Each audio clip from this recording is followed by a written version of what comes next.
और आपको सीधे लिए चलते हैं दिल्ली में, जहां पर प्रवासी भारतीय सम्मेलन में नरेंद्र मोदी बोल रहे हैं।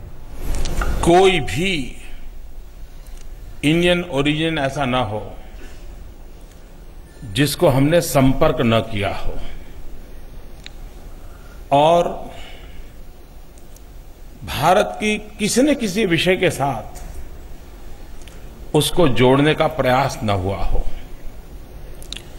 तो मैं भारत सरकार से रिक्वेस्ट करता हूं कि महात्मा गांधी के लौटने की शताब्दी को हम बहुत ही शानदार तरीके से मनाएं, और उसमें एक टारगेट ये भी रखें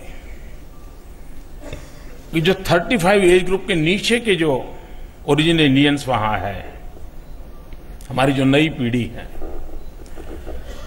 उनका अपने रूट्स के साथ संबंध कैसे बने, उनको हम कैसे जोड़ें, उस पर भी हम सोचें। कभी कभी प्रवासी भारतीय को भारत से जोड़ने का विषय आता है तो ज्यादातर इन्वेस्टमेंट के इर्द गिर्द आता है। वो वहां से डॉलर ले आए, पाउंड ले आए और भारत में लगा दे। मैं सोचता हूं इससे हमने अब बाहर निकलना चाहिए। दुनिया भर में जो हमारे भारतीय भाई बहन रहते हैं, उनको सिर्फ डॉलर और पाउंड के हिसाब से न तोलते हुए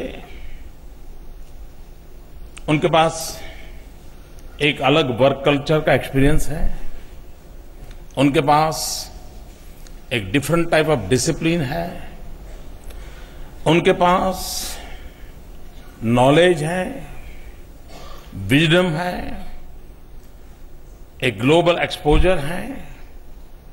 उनके इन एक्सपीरियंस को हम कैसे हिंदुस्तान में इन्वेस्ट करें? अगर ये हम करते हैं तो हो सकता है कि हम देश को अनेक विषयों में नई दिशा में ले जा सकते हैं। मैंने पिछली बार भी भारत सरकार को रिक्वेस्ट की थी कि गांधी के भारत लौटने की शताब्दी का जो प्रवासी भारतीय दिवस का वर्ष हो, उसके लिए गुजरात का निमंत्रण आज भी स्टैंडिंग है। मैं आशा करता हूं कि भारत सरकार उस पर जल्द से सोचें। कल प्रधानमंत्री जी हम सबके बीच आए थे, तो प्रधानमंत्री जी ने एक अच्छी बात कही। कल प्रधानमंत्री जी ने कहा कि निराश होने की जरूरत नहीं है, बहुत ही जल्द अच्छे दिन आने वाले हैं।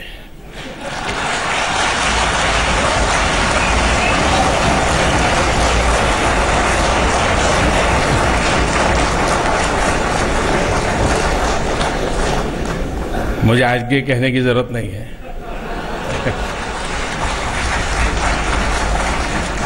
लेकिन हो सकता है 4-6 महीने इंतजार करना पड़े, लेकिन मेरा विश्वास है कि अच्छे दिन आने वाले हैं।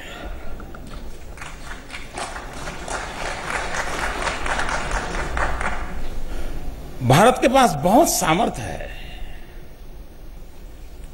और न सिर्फ भारत को, लेकिन हम दुनिया को बहुत कुछ दे सकते हैं।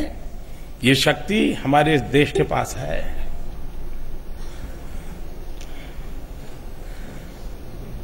पिछले दिनों आपने देखा होगा कि दुनिया के सब देशों का ध्यान भारत की केंद्रीय सरकार से हटकर के राज्य सरकारों की तरफ गया है। हर कोई अब सीधा राज्यों के साथ ही डील करना चाहते हैं, और उनको लगता है कि भाई एग्जीक्यूटिव अथॉरिटी वो है। जैसे हुड्डा जी ने कहा, चांडी जी ने कहा, सभी देश, इंडियन ओरिजिन हो या बाहर के लोग हों, सबको लगता है कि भाई अच्छा होगा हम राज्य के साथ सीधा अपना संपर्क बढ़ाएं, कारोबार बढ़ाएं। भारत जैसे फेडरल स्ट्रक्चर के लिए मैं इसे बहुत शुभ संकेत मानता हूं, और उसके कारण हमारे देश के भिन्न भिन्न राज्य भी अपने अपने तरीके से ग्लोबली, अपने राज्य के लोग बाहर होंगे तो उनके माध्यम से, या अपने कुछ न्यू इनिशिएटिव्स के माध्यम से उनको जोड़ने का प्रयास कर रहे हैं। इसे भी मैं एक शुभ लक्षण मानता हूं। दूसरा, एक समय था जब हिंदुस्तान में भी राज्यों के बीच बात होती थी तो ज्यादातर कठिनाइयों की चर्चा होती थी और भारत सरकार से गिले शिकवे की बातें होती, मेरे पास ये नहीं है, मेरे पास वो नहीं है, आप वो नहीं करते, वो टिकना नहीं करते। सद्भाग्य से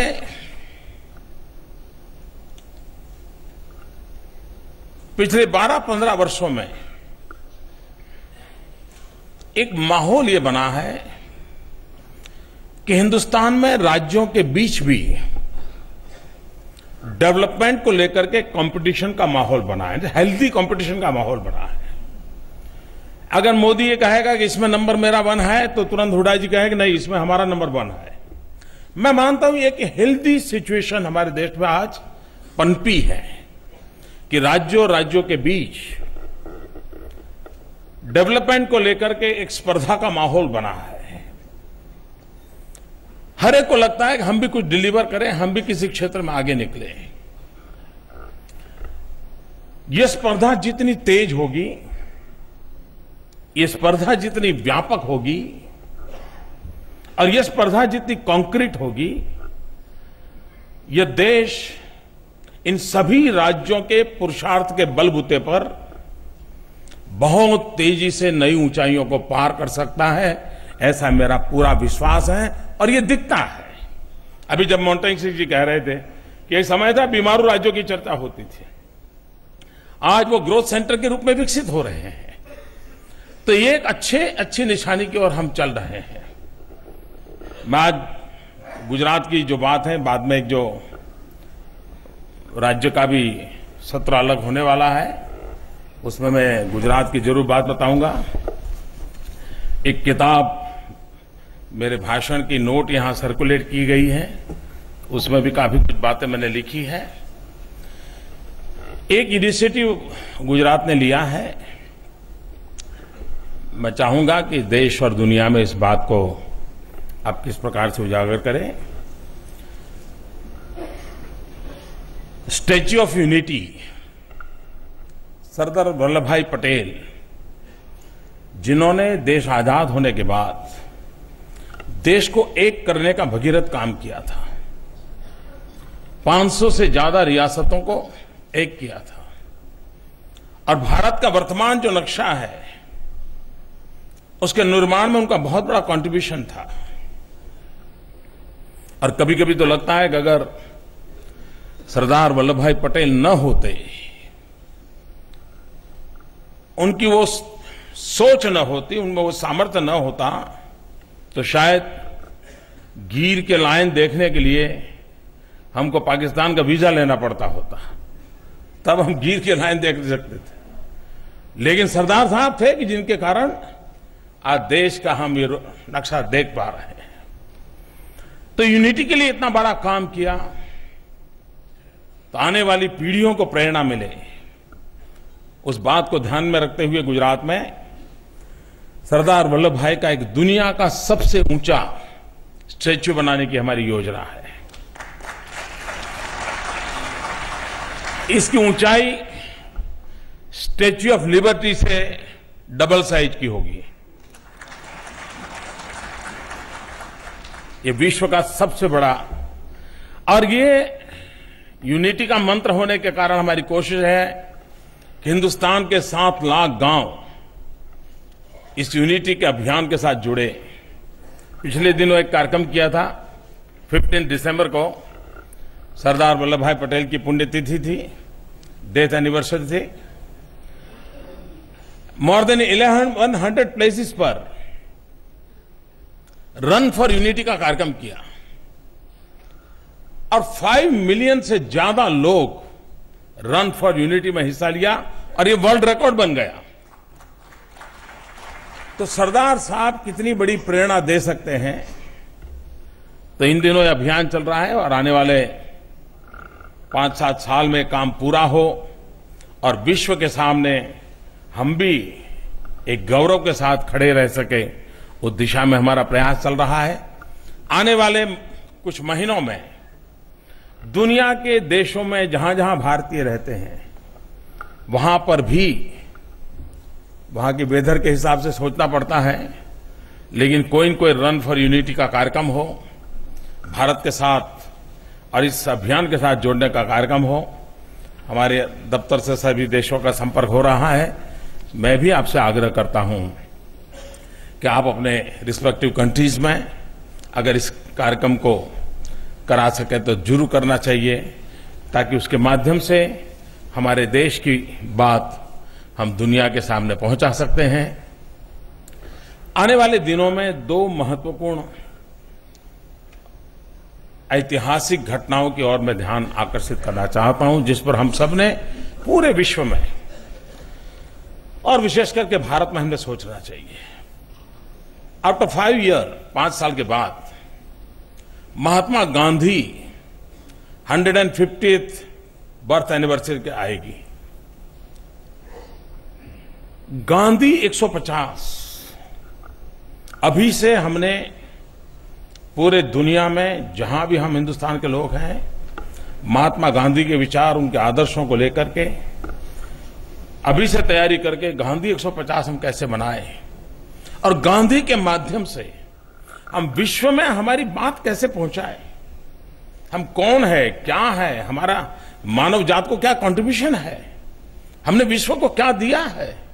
एक आत्मविश्वास भरा हुआ हिंदुस्तानी दुनिया के सामने कैसे उभर करके आए, इसके लिए एक बहुत बड़ा अवसर हमारे सामने आ रहा है। उसी प्रकार से 2022 भारत की आजादी के 75 ईयर होंगे। किसी भी राष्ट्र के जीवन में 75 ईयर की यात्रा बड़ी महत्वपूर्ण होती है। आजादी के दीवानों ने देश के लिए अपने आप को बलि चढ़ा दिया, आजादी दिलाई हमें। इन महापुरुषों ने जिन्हें हमें आजादी दिलाई, उनको हम कैसा हिंदुस्तान देना चाहते हैं। इस अमृत पर्व पर भारत की आजादी के 75 वर्ष जब हम मनाए, 75 ईयर मनाए 2022 में, तो हम विश्व के सामने और विशेष करके उसको एक अवसर मान करके भारत में हम हमारे देशवासियों को ऐसा हिंदुस्तान देंगे। हमारे आजादी के लिए शहीद होने वाले, जेल में जिंदगी गुजारने वाले, कष्ट झेलने वाले महापुरुषों के सामने हम देश की आजादी के 75 वर्ष पर ऐसा हिंदुस्तान उनके चरणों में हम रखेंगे। ये सपने लेकर के हमने चलना चाहिए। मेरे लिखित भाषण में मैंने उनके लेकर के लिखा है, इंडिया 875 अमृत महोत्सव।